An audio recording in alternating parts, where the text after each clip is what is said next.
기도하고 시작하겠습니다.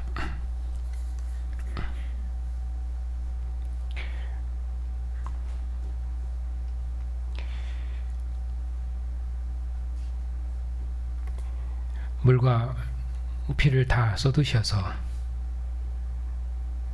우리를 정결케 하시고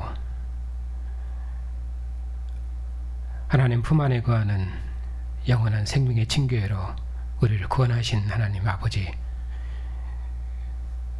오늘 하나님의 사랑하심을 입은 존귀한 백성들이 오늘 또 주님의 피와 살의 교제로 함께 먹고 마시며 생명의 징계를 나누며 하나님 아버지께서 우리를 사랑하신 하나님의 사랑의 음성을 들을 수 있도록 우리를 주의 교회로 주님의 상으로 부르셨으니 감사를 드립니다. 이 생명의 상에서 주님의 크신 사랑을 기억하고 우리도 이 사랑을 따라 주님을 사랑하고 주님께서 머물셔서 기뻐하신 주님의 교회를 함께 사랑하며 사랑의 공동체 이루어 주님 오시도록까지 주의 영광과 기쁨이 다 되게 해주시옵소서. 오늘 주님의 백성들이 주의 말씀으로 우리의 믿음을 새롭게 하기 위해서 또 이처럼 함께 모였습니다. 하나님 아버지께서 아들을 주셔서 기뻐하시고 사랑하신 존귀한 백성들이오니 이 백성들을 위해서 진리의 말씀을 풍성히 허락하시고 교회가 주님과 함께하는 이 생명과 기쁨 가운데 모든 고난 중에도 주님 오시도록까지 이 영생의 길을 힘있게 걸어갈 수 있도록 주의 교회를 새롭게 해주시옵소서. 예수님의 이름으로 감사하며 기도하옵나이다. 아멘.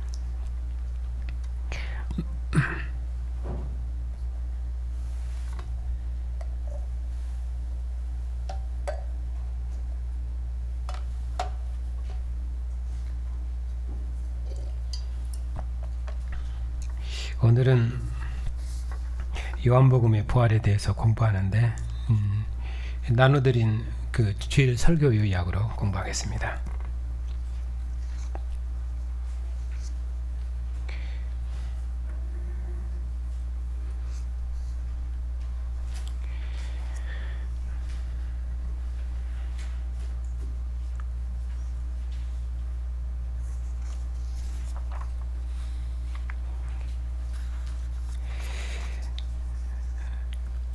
설교 요약 교환 가지고 다 계시죠? 예. 제가 먼저 읽겠습니다. 본문 내용을 요약할 것인데 설명이 곁들여져 있어서 제가 먼저 읽어드리겠습니다. 그리고 뒤에 문제를 풀어보겠습니다. 안식 후 첫날 일찍이 아직 어두울 때 무덤을 찾은 마리아는 예수님을 지극히 사랑하는 여인이었습니다. 마리아는 무덤에서 옮겨진 돌을 보고 깜짝 놀라 베드로와 다른 제자에게 달려가서 예수님의 시체가 없어졌다고 전했습니다. 제자들은 마리아의 말을 듣자마자 다름질해서 예수님의 무덤을 찾았습니다. 요한이 먼저 무덤에 이르러 세마포만 놓인 것을 밖에서 보았습니다. 후에 도착한 베드로가 곧바로 무덤으로 들어가 세마포와 머리의 수건이 각각 잘 정리되어 있는 것을 보았습니다. 요한도 들어가서 예수께서 안 계신 것을 확인하였습니다. 예수님은 아버지의 일을 다 이루시고 하늘 성소로 올라가시기 위해서 성소의 향유로 정기와 영광을 얻으시고 받으시고 아버지께로 가시는 길에 천사들의 수종을 받으시며 동산 무덤에서 안식일에 쉬시고 아침 일찍 일어나셨습니다. 하지만 제자들은 예수께서 죽은 자 가운데서 살아나야 하리라 하신 말씀을 아직 믿지 못하고 집으로 돌아갔습니다.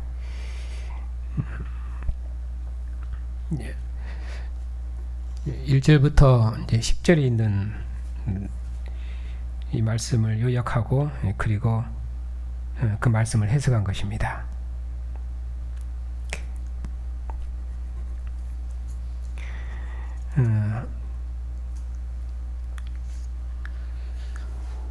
예수님께서 그 부활하신 장면이 복음서마다 많이 다릅니다. 마태복음의 그래서 이제 부활을 정의를 할 때 이제 마태복음의 부활은 예수님의 그 하나님의 아들로서의 왕권, 그 왕권을 확증하는 쪽에다 강조를 둡니다. 왜냐하면은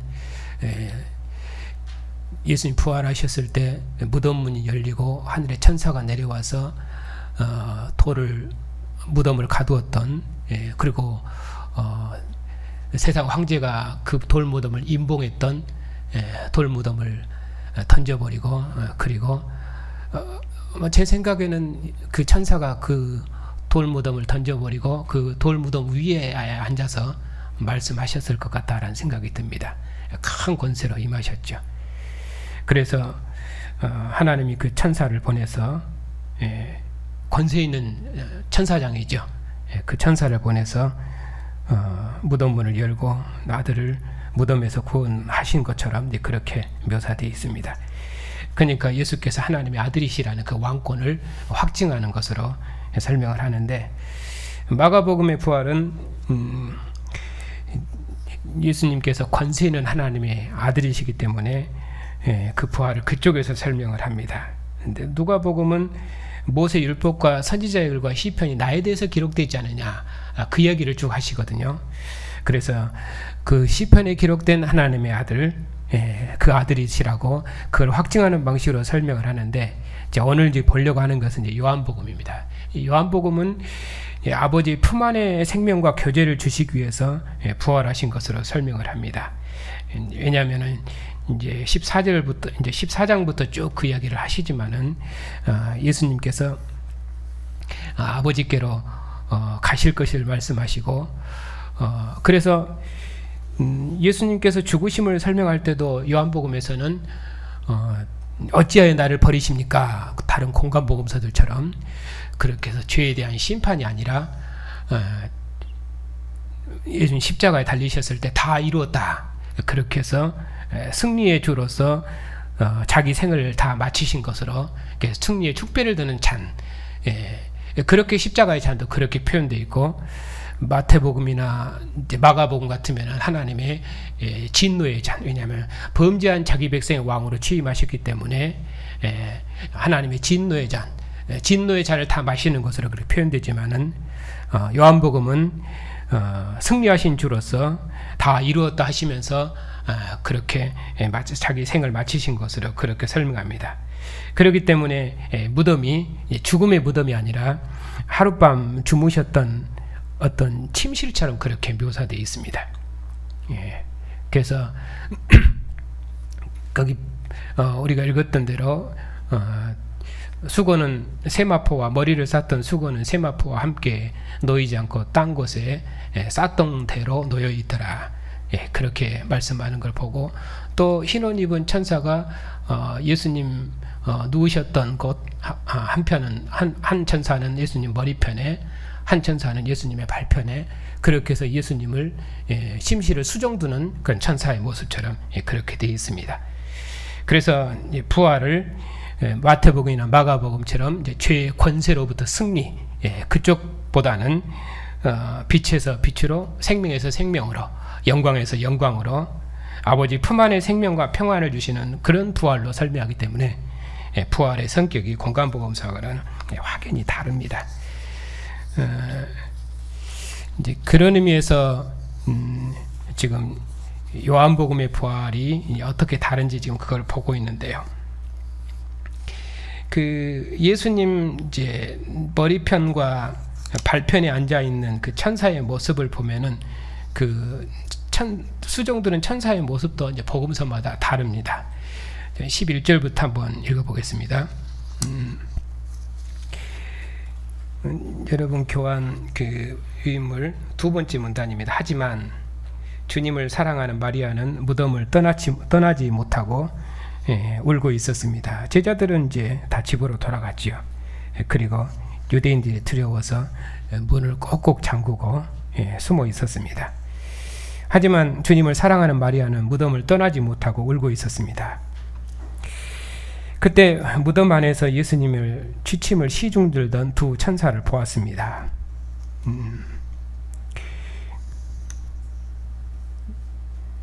지침을 시중들던 두 천사는 이제 제 해석입니다. 왜냐하면은 본문이 예수님 누우셨던 곳에 하나는 머리편에 하나는 발편에 그렇게 해서 머리 쪽에 발 쪽에 그렇게 시중 들고 있는 모습으로 표현되어 있기 때문에 당연히 지침을 시중 들던 공중에 있는 그 내시처럼 이렇게 표현되어 있어요. 그래서 그 두 천사를 보았는데 천사들이 울고 있는 마리아에게 어찌하여 여기서 울고 있느냐 하고 자상하게 물었습니다. 공관복음서의 천사는 이제 돌 무덤을 여는 두려운 천사입니다. 마태는 하나님의 아들을 구하기 위해서 하늘로부터 내려온 천사의 모습이고, 마가의 천사는 제자들에게 소집 명령을 내리죠. 그래서 소집 명령을 전달하는 군대 장관의 모습입니다. 누가의 천사는 이제 성경을 깨닫게 하는 천사입니다. 그래서 예수님께서 살아계실 때 너희에게 뭐라고 하더냐, 죽은 자 가운데서 살아날 것이 성경에 기록됐다고 했지 않느냐, 그 말이 기억나지 않느냐. 그러니까 마리아가 그 말이 기억나서 그래서 예수님 줄 알았죠. 그래서 가서 이제 전했습니다. 천사가 그렇게 말했죠.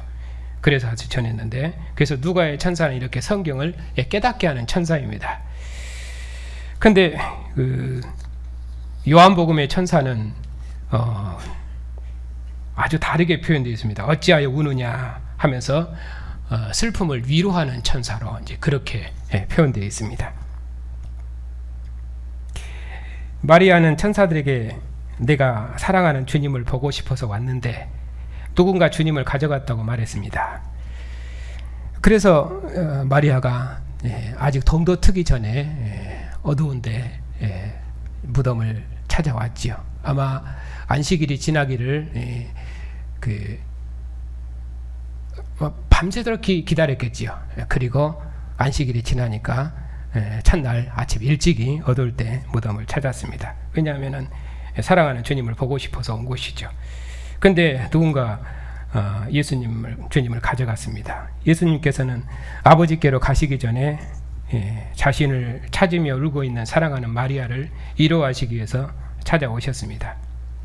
그리고 예수님께서도 찾아오셨죠. 마리아는 너무 슬퍼서 예수님을 보고도 그가 주님이신 줄 알지 못하고 동산직인 줄로만 알았습니다. 예수께서 다시 한번 사랑하는 마리아를 부르셨습니다. 목자장이 자기에게 속한 그의 양떼를 부르는 것처럼 예수께서는 마리아야 하고 사랑하시는 마리아의 이름을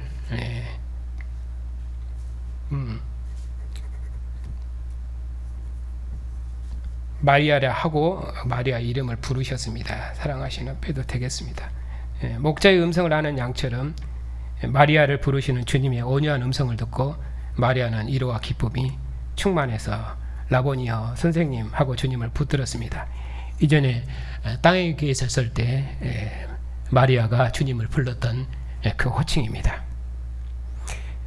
그러니까 부활하신 주님을 보았던 것이죠. 그래서 마리아가 예수님을 붙들었습니다.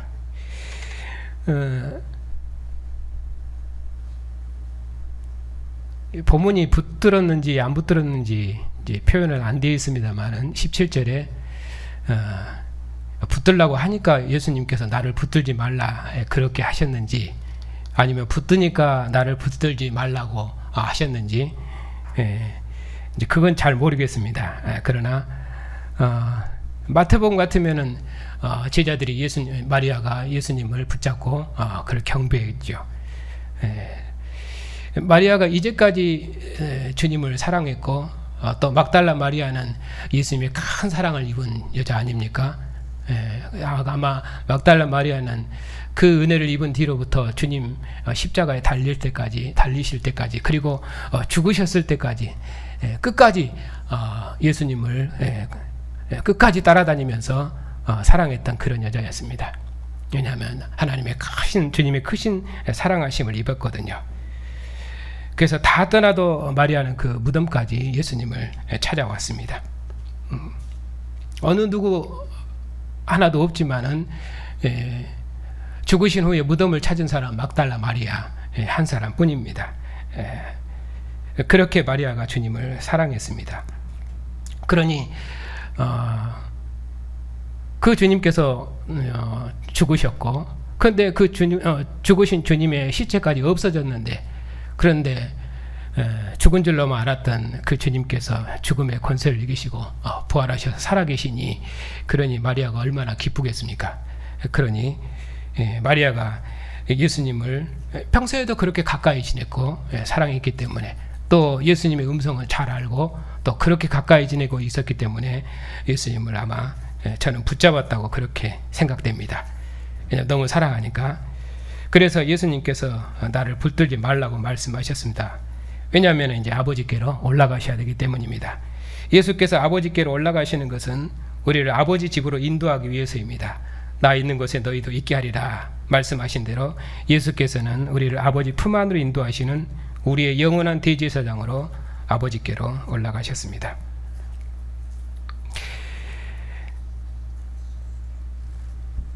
예수께서 마리아에게 너는 내 형제들에게 가서 내가 내 아버지 곧 너희 아버지 내 하나님 곧 너희 하나님께로 올라간다 라고 전하라 하셨습니다.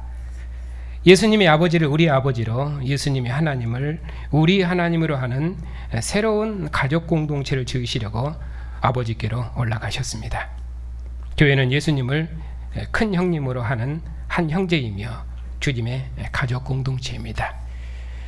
요한복음에서 예수님께서 내 아버지 너희 아버지 내 하나님 너희 하나님께로 올라간다 하라. 제가 제목을 마리아야 누구를 찾느냐 이렇게 잡았던 것은 예수께서 부활하셔서 슬픔에 잠겨있는 마리아에게 찾아오셔서 마리아야 누구를 찾느냐, 왜 울며 누구를 찾느냐, 그렇게 슬퍼하는 마리아를 위로하시고 그에게 아버지 품 안에 있는 생명과 교제를 주시기 위해서 마리아를 찾아오셨고, 그런 마리아를 부르셨거든요. 그리고 그 마리아를 부르시는 그 음성이 마치 그 목자가 양들을 부르는 것처럼 그렇게 묘사되어 있고, 그리고 요한복음은 마지막에 주님께서는 영원한 목자장으로 자기 백성들을 먹이시고 입히시고 자기 백성 인도하신 분으로 말씀하고 있고, 그리고 7 제자에게 나타나셨을 때도 예수님께서 제자들의 이름을 일일이 다 언급하면서 말씀하십니다. 시몬 베드로와 디두모라는 도마와 21장 2절입니다. 갈릴리 사람 가나 사람 나다나엘과 세베대 아들들과 또 다른 제자 둘이 함께 있더니, 시몬 베드로가 나는 물고기 잡으러 가노라, 우리도 함께 가겠다 해서 다 이제 갔는데, 거기 예수님께서 오셔서 얘들아 너희에게 고기가 있느냐 그렇게 물으시고 없다고 그러니까 오른편에 그물을 던지라 해서 그들이 많은 고기를 잡았습니다. 그리고 예수님께서 생선 가져오라 해서 친히 조반을 구워주시고 조반을 먹으라 그렇게 하셨죠. 그렇게 해서 그들에게 그 생선도 주시고 떡도 주시고 제자들을 먹이시는 분으로 그렇게 친근한 사랑으로, 친근한 음성으로 제자들을 돌보시고 보살피시는 영원한 목자장으로 그렇게 설명을 하고 있습니다. 근데 그분이 그냥 제자들을 그렇게 사랑하시는 것이 아니라 그들의 이름을 일일이 열거하시며 부르시면서 함께 하시는 분으로 그렇게 그 사랑을 나타내고 있거든요. 그래서 예수님의 부활의 장면에서 그 부활을, 제자들을 위로하시는 주님으로 부활하셨기 때문에 마리아야 누구를 찾느냐 그렇게 제목을 잡았는데, 보니까 그것보다는 예수님께서 부활하셔서 이제 아버지께로 가셔서 아버지께로 갔다 오셔서 제자들에게 평강을 선물하셨는데, 어떤 평강을 선물하셨냐면은 성과 옆구리를 보여주셨기 때문에 그것은 확실히 죽으셨다 그 말이죠. 그렇게 해서 그가 확실히 죽으셨지만은 죽음의 권세를 이기시고 부활하셨습니다. 그래서 죽음을 이긴 평강, 그 평강으로 제자들에게 생명 호흡을 하셨거든요.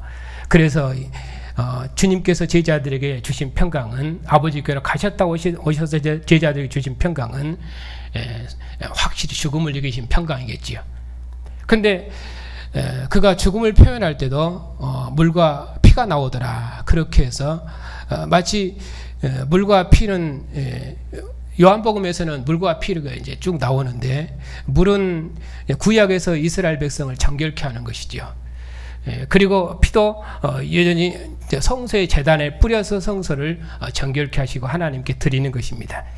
그래서 특별히 피는 하나님께 드리는 것이죠. 그래서 물과 피 하는 것은 구약에서는 이제 정결법 개념입니다. 그리고 하나님께 드렸다는 그런 개념이죠.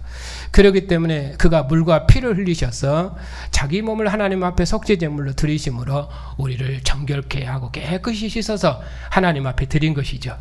그래서 요한복음에서 예수님께서 제자들의 발을 씻으시는 그 세속식 장면도 이제 그 개념입니다. 제자들의 발을 씻어 정결케 해서 하나님 앞에 드린다 하는 개념이죠. 그것은 그 겸손의 모델을 표현한 것은 아니고 정결법 개념으로 풀어야 맞습니다. 그래야 예수님께서, 왜냐하면은 베드로가 그러면 나도 주님께서 높으신 자로서 낮은 자를 씻어야 되니까 어떻게 높으신 분이 낮은 자를, 우리 같은 사람을 씻을 수 있느냐 하니까, 절대 못 씻는다 하니까 예수님께서 그러면 너는 나와 상관없다 이렇게 말씀하시죠. 그러니까 그러면은 베드로가 역시 베드로다워요. 그러면 나 완전히 목욕시켜 주십시오 이렇게 말하잖아요.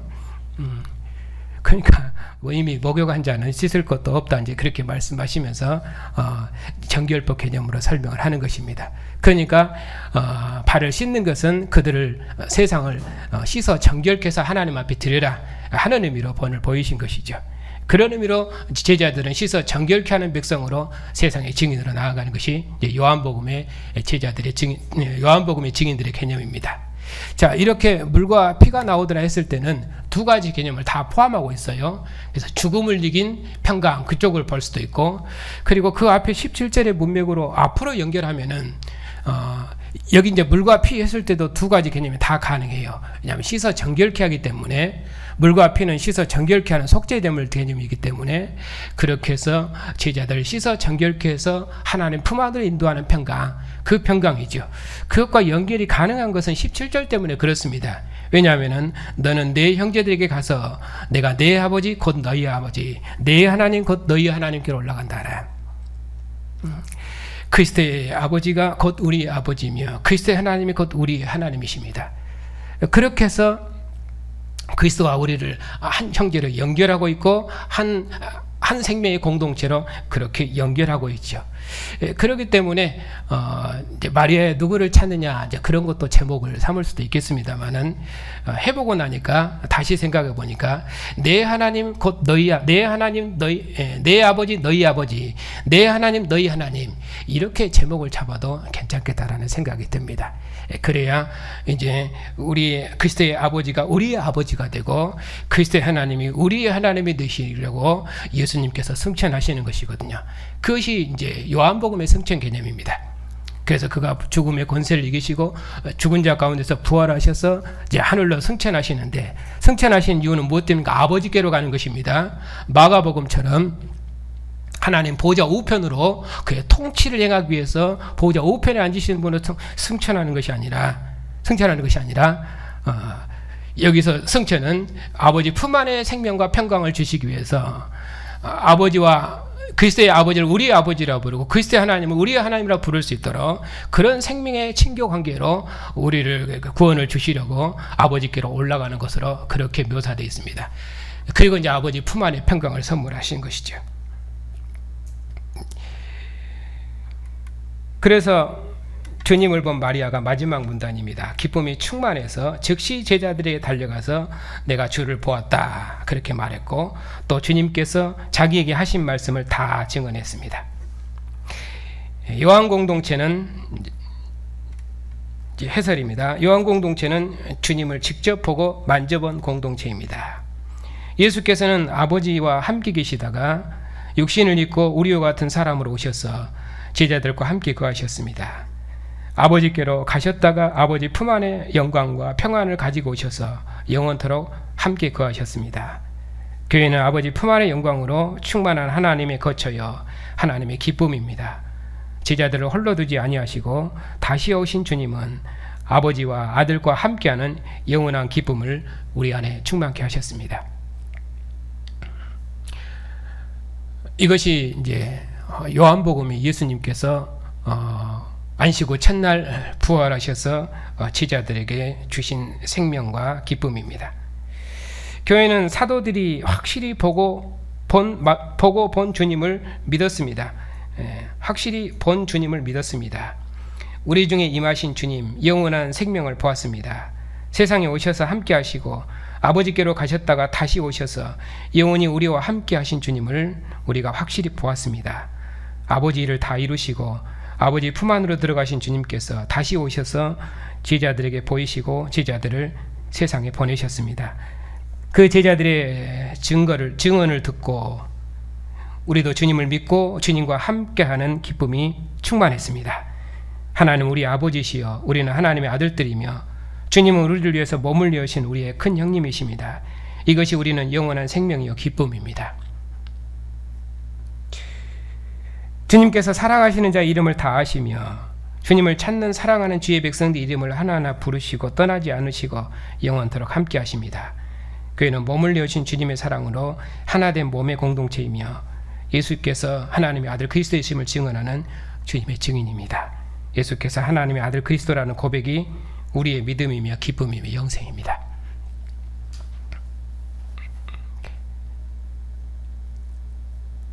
확실히 공간복음서와는 부활의 의미들이 색채가 확연히 다릅니다.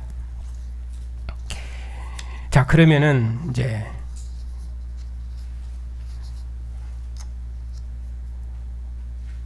그 개념을 가지고 이제 문제를 보는 것입니다. 막달라 마리아는 지극히 사랑하는 자의 무덤을 찾아갔습니다. 마리아가 무덤을 찾을 때는 언제이며 그 때를 통해 알 수 있는 것은 무엇입니까?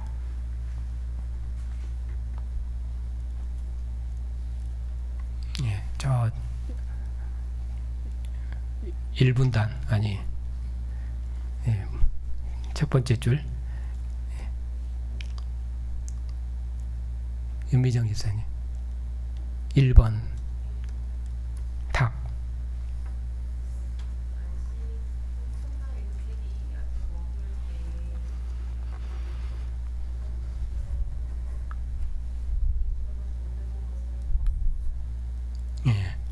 이렇게 아직 동도 안 텄는데 아직 어두컴컴한데 그래도 무덤을 찾았어요. 우리 같으면 무덤에 가니까 무서워서 못 갈 것 같죠. 그죠? 근데 마리아는 동도 트기 전에 아침 일찍 새벽 일찍이 무덤을 찾았습니다. 왜?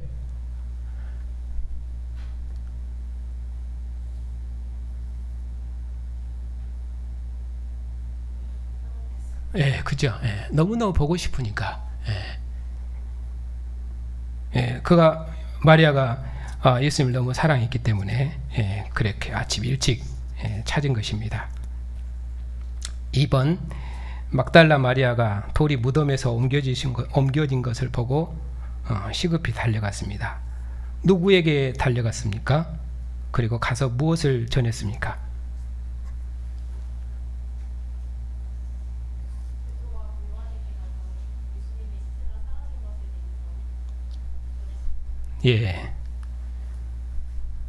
베드로와 본문은 시몬 베드로와 예수께서 사랑하시던 그 다른 제자 그렇게 돼 있어요. 아마 저자인 요한이 자기 이름을 그렇게 기록했을 거다 하는 것이 이제 대부분의 주석가들의 해석입니다.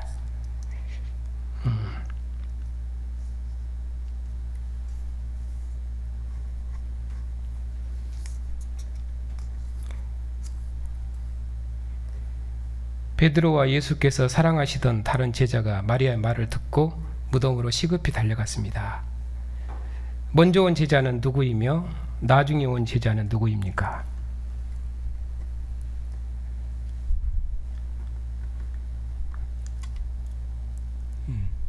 김순희 집사님.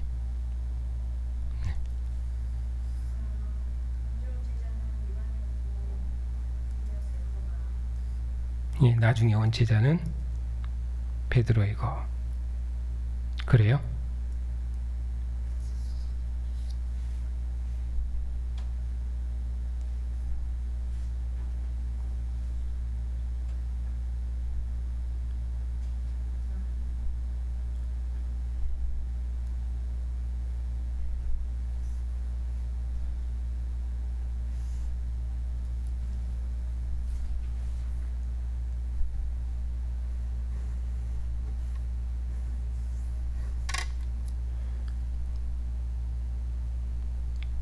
이제 문제가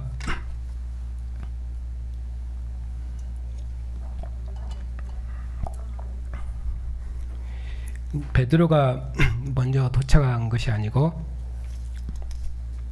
요한이 먼저 빨리 왔지요. 예.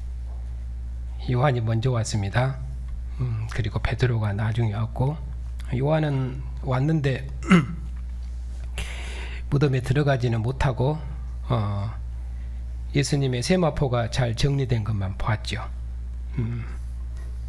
그래서 나중에 베드로가 왔는데 베드로는 오자마자 예수님 무덤에 들어가서 확인한 것입니다.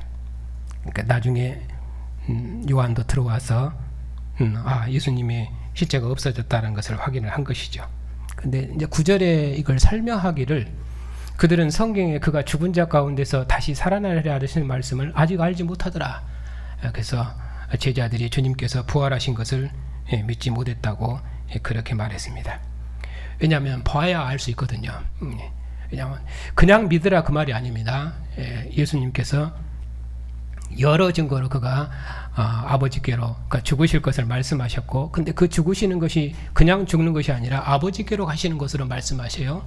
내가 너희를 떠날 것이란 말씀, 제자들이 근심하니까 근심하지 말라 말씀하시. 왜냐하면 내가 너희를 떠나는 것은 너희를 위해서 처소를 예비하러 가는 것이고 아버지 품 안에 있는 생명의 처소로 너희를 인도하시러 가는 것이기 때문에 그렇게 말씀하시죠. 그래서 예수님의 죽음을 그가 그 자기 백성의 죄를 위해서 죽으시는 것으로, 자기 백성의 죄악을 담당해서 고난받아 죽으시는 것으로 그렇게 묘사되지 않고, 그의 죽음이 자기 백성을 아버지 품 안으로 인도하는 영생의 길이 될 것이다, 이쪽으로 설명을 해요. 그러니까 공관복음서와 죽음의 성격이 완전히 다릅니다. 그러니까 심판이 아니에요. 그의 죽음이 자기 백성을 영광으로 생명으로 인도하는 길이 될 것이에요. 죽음까지라도 부정적인 개념으로 묘사되어 있지 않습니다. 그러나 제자들은 믿지 못하고 다 자기 집으로 돌아갔습니다. 자, 7번.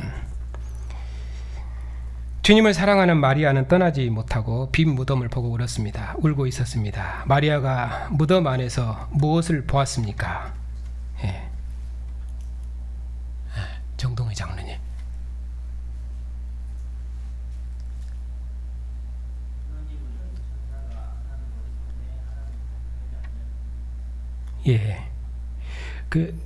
예수님을 수종드는 두 천사의 모습이죠. 하나는 머리편에, 하나는 발편에 예수님의 침실을 수종드는 천사들입니다. 이런 천사들은 궁전에 같으면 이제 내시에 같은 그런 천사들입니다.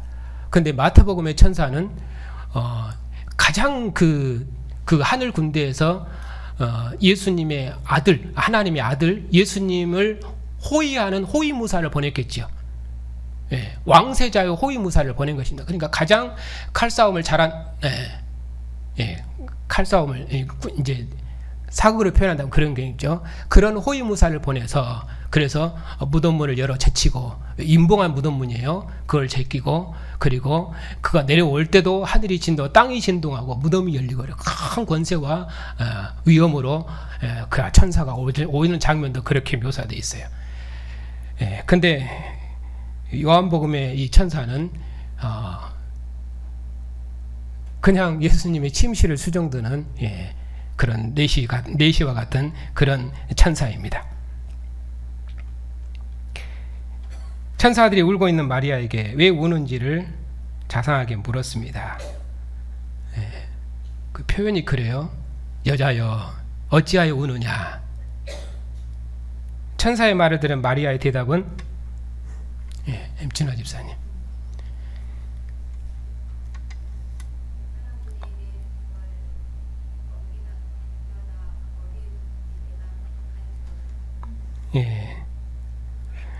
마리아가 우는 이유가 뭐 때문입니까? 사랑하는 주님의 시체를 누군가 가져가 버렸어요. 예. 그러니 마리아가 얼마나 슬프겠습니까? 그래서 마리아가 그렇게 말하니까 예수께서는 울고 있는 마리아를 위로하기 위해서 친히 찾아오셨습니다. 이 말을 하고 사람들이 내 주님을 어디다 두었는지 알지 못하겠다 하니까 그 말을 하고 뒤로 돌이켰는데 거기 예수님께서 서 계셨거든요. 근데 예수님 보기는 봤지만은 그가 예수님 아직은 알지를 못했습니다. 네, 15절에 예수께서 여자에게 오셨습니다. 마리아에게 여자여 어찌하여 울며 누구를 찾느냐. 요한복음은 이렇게 천사가 말하고 그리고 예수님께서도 오셔서 말씀하시고 천사도 자상하게 물었고 예수님께서 마리아에게 말씀하시는 모습도 여자여 어찌하여 울면 누구를 찾느냐 그렇게 물으셨습니다. 마치 예수님께서 죽은 자 가운데서 부활하셔서 부활하신 예수님께서 마리아를 위로하시기 위해서 마리아에게 찾아오셨습니다. 그리고 울고 있기 때문에 왜냐하면 울고 있기 때문에 마리아를 위로하기 위해서 오신 것입니다. 그러니까 그냥 지나가다가 예수님을 만난 것이 아니고 또 지나가다가 천사를 본 것이 아니고 하나님께서 천사를 이미 곁에 두고 계셨고 왜냐하면 예수님 계신 곳이니까 예수님 주무신 곳이잖아요. 한마디로 말하면 예수님의 침실입니다. 그래서 두 천사가 시종 들고 있는 것이고 거기 예수님 계셨던 것이죠. 그리고 예수님께서 그 여자에게 말씀하셨습니다. 오셔서 하신 말씀은 15절. 박정선 집사님. 예수께서 이르시되 여자여 어찌하여 울며 누구를 찾느냐. 네. 천사도 그랬지요. 여자여 어찌하여 우느냐. 예수님께서는 그러면 누구를 찾느냐 또 그렇게 물었습니다. 어찌하여 울며 누구를 찾느냐. 왜 우느냐 그 말이죠. 예. 마리아는 예수님을 보았으나 알지 못했습니다. 처음에는 동산직인 줄로 알았지요. 그래서 그가 말하기를 당신이 옮겼거든 어디 두었는지 내게 말씀해 주십시오. 그러면은 내가 가져가리다. 왜냐하면 동산직이니까 누가 가져갔으면은 알 거 아닙니까? 그러니까 나한테 제발 알려달라 이제 그 말이죠. 11번 예수께서 사랑하시는 마리아에게 다시 한번 자기를 나타내셨습니다. 목자장이 자기에게 속한 그의 양떼를 부르는 것처럼 예수께서는 사랑하시는 마리아의 이름을 친히 부르셨습니다. 어떻게 부르셨습니까? 아까 15절에 했던 말씀이죠. 예. 친근하게 자상하게 위로의 음성으로 부르셨습니다. 마태복음이나 마가복음에서 천사들이 말한다면 그 천사의 음성은 두려운 음성이죠. 혼미백성 도망치고 너무나 무서운 분입니다. 그러니까 마태복음이나 마가복음의 천사와 요한복음의 천사는 완전히 다릅니다.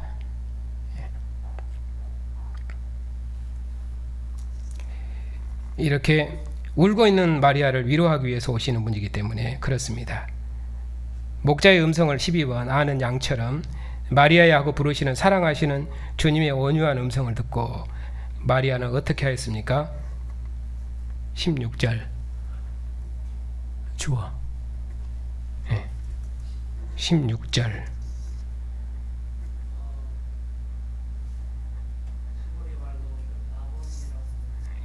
히브리 말로 라보니어 이는 선생님이란 뜻입니다.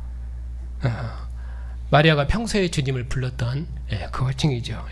이제 주님을 본 것입니다.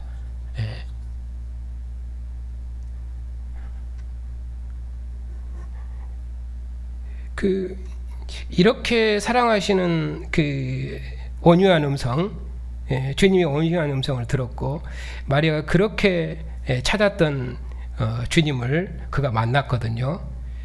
그리고 죽은 줄 알았는데 예수님께서 살아계셨습니다. 그리고 평소에 마리아와 예수님은 아주 친밀한 관계에 있었습니다. 마리아는 예수님 십자가에 있을 때도 함께 있었고 그리고 죽으실 때도 함께 했습니다.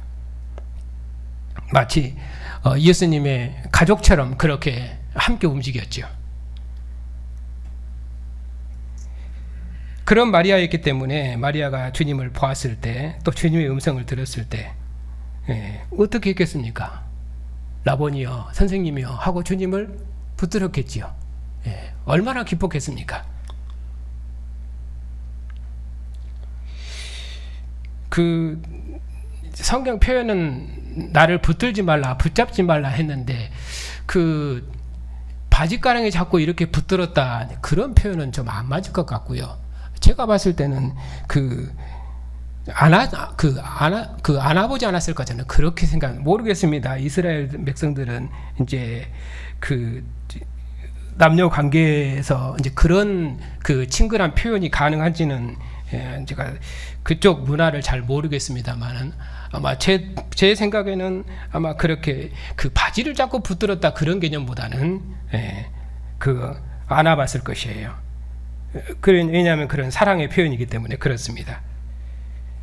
13번 예수님께서는 사랑하시는 마시라 왜 자신을 붙들지 말라고 하셨습니까?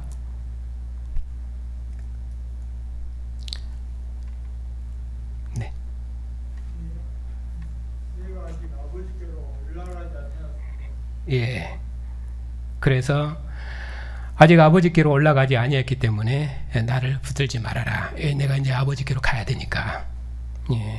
아마 예수님께서는 마리아는 아마도 절대 이제 예수님을 놓고 싶지 않겠지요. 다시는 예수님을 떠나보내고 싶지 않았을 것입니다. 왜냐하면은 14장에서도 예수님께서 제자들을 떠난다 하시니까 제자들이 근심하고 염려하고 난리잖아요. 어디로 가시냐고.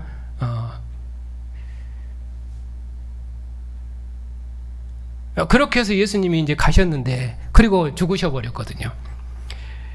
분명히 예수님께서는 더 좋은 처소를 예비하러 가신다고 했는데 그리고 나 있는 곳에 너희도 있게 하리라고 말씀하셨는데 지금은 따라오지 못하지만은 후에는 따라오리라고 말씀하셨는데 그런데 예수님께서 돌아가셨거든요. 그런데 돌아가신 줄만 알았는데 이제 예수님께서 살아계셨고 그리고 예수님을 다시 만났습니다. 그러니까 다시는 놓치고 싶지 않겠지요. 그것이 이제 마리아의 마음입니다. 그러나 예수님께서는 지금 이 교제로 제자들과 함께 하는 것이 그것은 온전한 교제는 아니거든요. 지금 예수님께서 마리아에게 주고자 하는 교제는 또 제자들과 함께 하고자 하는 교제는 아버지 품 안에 있는 교제이고 그리고 하늘 성소의 교제입니다. 죽음을 이긴 교제예요. 그렇기 때문에 내 하나님 곧 너희 하나님, 내 아버지 곧 너희 아버지. 그래서 아버지 품 안에 있는 교제로 제자들과 영원히 함께 하셔야 되기 때문에 주님께서는 아버지께로 가셔야 됩니다. 마리아도 놔줘야 됩니다. 그래서 나를 붙들지 말라 말씀하신 것입니다. 마리아가 예수님께서 마리아에게 내 형제들에게 가서 이르라 하신 말씀은 바로 이 말씀이죠. 예. 내 아버지 곧 너희 아버지, 내 하나님 곧 너희 하나님.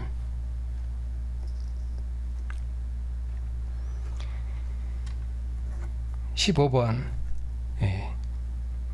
죽은 자 가운데서 부활하신 주님을 보고 기쁨이 충만한 막달라 마리아가 즉시 제자들에게 가서 이른 말은 무자입니다.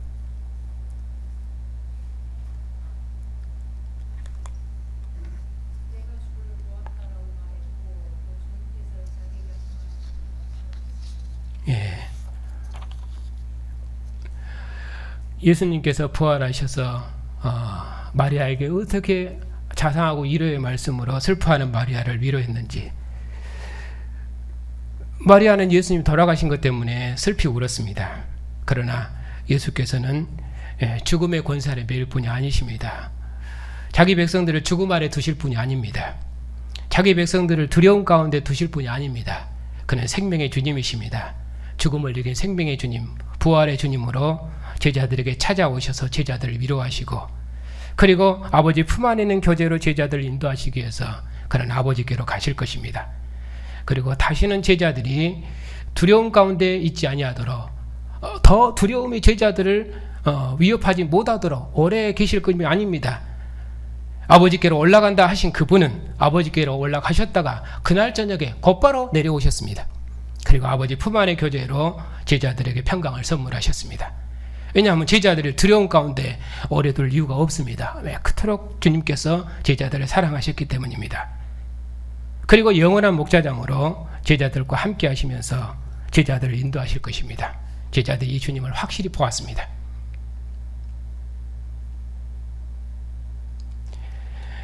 예수님께서 제자들에게 하신 말씀이, 마리아에게 하신 말씀이나 이 모든 일을 마리아가 다 증언했고, 또 예수님께서 아버지 품 안의 교제를 가지고 제자들에게 오셔서 증언했고, 믿지 못하는 도마에게도 보여주시면서 자기를 증거했습니다. 그래서 누구든지 예수께서 하나님의 아들 그리스도이심을 믿고 영원한 생명을 얻을 수 있도록 주님께서 죽은 자 가운데서 부활하셔서 제자들에게 오셔서 제자들과 영원히 함께 하실 것입니다. 그분은 다시는 제자들을 떠나지 아니하실 것입니다.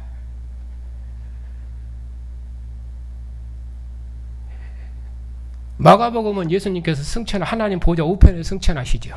그리고 보좌 우편에서 제자들의 증거에 함께 하실 것입니다. 그런 의미로 함께 한다고 말하고, 누가복음은 예수님께서 승천하시죠. 그리고 내가 성령을 보내리라, 진리의 성령을 보내리라, 그렇게 말씀하시고 하늘로 승천하십니다. 그분은 진리의 성령이 오시면 진리의 성령의 제자들을 가르치고 깨닫게 하실 것을 말씀하시면서 승천하셨는데, 그 주님께서 오시도록까지 제자들은 성전에서 찬미하고 기도하는 공동체였습니다. 마가복음이나 누가복음 예수님께서 승천하시죠. 마태복음은 예수님께서 승천하지 않으시고 제자들과 함께 계시면서 제자들의 경배를 받으십니다. 그런 의미로 함께 하시죠. 그럼 경배 받으실 하나님의 아들로서 제자들과 함께 하시는데, 요한복음은 영원한 목자장으로 제자들을 떠나지 아니고 제자들을 함께 하십니다. 그리고 제자들을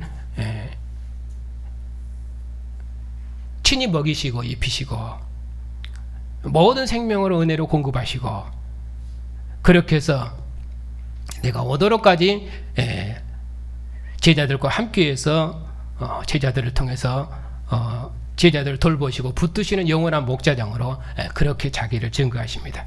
그런 의미로 요한복음은 예수님께서 제자들을 떠나지 아니하시고 영원히 함께 하시는 분으로 그렇게 묘사되어 있습니다. 그러니까 마태복음도 임마누엘이고 요한복음도 임마누엘이지만은 마태복음의 예수님은 통치하는 왕으로서 경배받으시는 왕 하나님의 아들로서 함께 하시지만은, 요한복음은 영원한 목자장으로서 자기 백성을 돌보시고 먹이시는 분, 입히시는 분으로, 그리고 사랑하시는 분으로 함께하는 것으로 그렇게 말씀하십니다. 그 주님께서 주님 오시도록까지 교회를 돌보시고 지키실 것입니다. 그리고 주의 상에서 먹이시고 입히실 것이며, 또 주의 상에서 먹고 마시는 주의 백성들 주님 오시도록까지 돌보시고 보살피실 것입니다. 우리는 이전처럼 제자들처럼 우리가 주를 보았다 그렇게 증거하지 않습니다. 왜냐하면 우리는 보고 믿는 세대가 아니거든요. 왜냐하면 우리는 부활하신 주님께서 그의 영으로 우리와 한 영 한 생명으로 함께 하십니다. 그러니 누가 주님을 보았다고 그의 증언을 듣고 우리가 증언할 자가 아닙니다. 왜? 우리는 부활하신 아들의 영으로, 아들의 생명으로 함께 연합되어 있고 그 생명으로 살기 때문에 그것이 우리의 본성이 되어 있거든요. 왜냐하면 예수님께서 아버지 품 안에 평강을 가지고 오셔서 제자들에게 숨을 내쉬며 호흡하셔서 그것이 제자들의 새로운 생명이 될 수 있도록, 그것이 제자들의 새로운 영혼이에요. 그것이 제자들의 본성이 될 수 있도록, 아버지 품 안의 생명이 제자의 본성이 될 수 있도록 아버지께서 아들을 통해서 그의 영으로 교회와 함께 하시는 이 생명으로 제자를 호흡하셨기 때문에 제자들은 이제 하나님을 누가 알라 하지 할 필요가 없습니다. 왜냐하면 우리 안에 본성이 우리 안에 친히 증거하기 때문에 그러니 이 주님을 믿으라고, 예수께서 하나님의 아들이시다고, 그분이 우리의 영원한 생명이라고 이분을 증거할 수 있는 것이죠.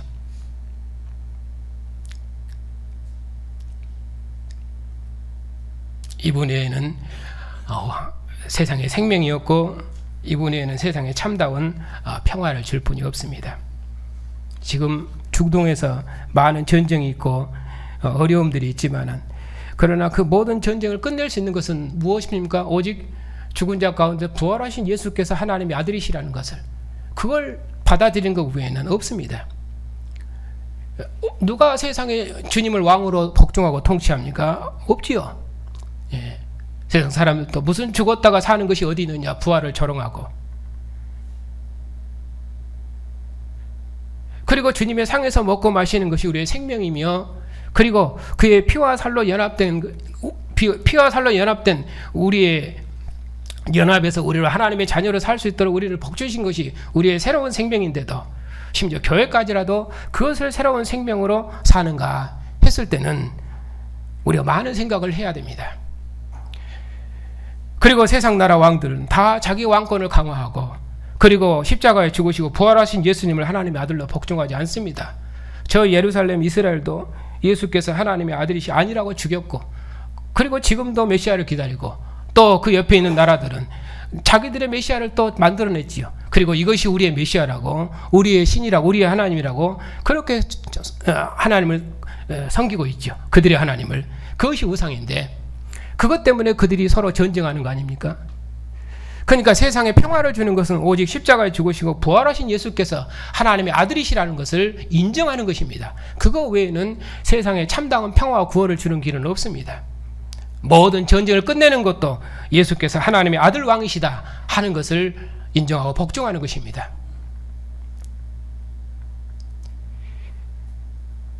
이런 환난의 때에